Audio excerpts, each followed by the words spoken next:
It's not the Democratic Fraud and Labor Party. It's the Democratic Farm and Labor Party. Members, before I explain my very simple amendment, I want to make sure we all understand what I'm going to fix.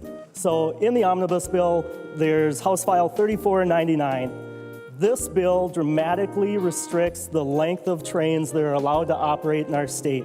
My amendment exempts trains originating from Minnesota that are carrying Minnesota commodities, agricultural products, our valuable taconite, timber, other commodities. It exempts them from this 8,500 foot long new rule. This bill just does not make sense. It doesn't. It's going to hurt our economy. It's going to be bad for farmers. It's going to be bad for miners. It's going to be bad for our environment. And this amendment narrows it to exempt only trains carrying taconite originating from Minnesota.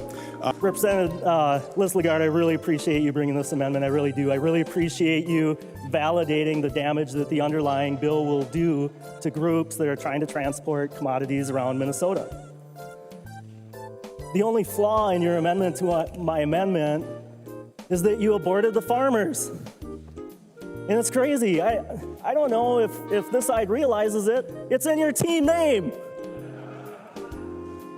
It's not the Democratic Fraud and Labor Party. It's the Democratic Farm and Labor Party. And while I appreciate the amendment to help our miners up there, it's going to be very interesting for me to see how your teammates vote. You're right, we see the impact. This is going to be tough. We're not going to talk about the environment on this one. But we recognize that this is going to hurt, but we're just going to take care of the miners. So, Madam Speaker, I request a roll call on the amendment. There being 69 yeas and 60 nays, the motion prevails and the amendment to the amendment is adopted. Well, it's disappointing to see where our farmers place in the Minnesota House of Representatives. It's not the Democratic Fraud and Labor Party. It's the Democratic Farm and Labor Party.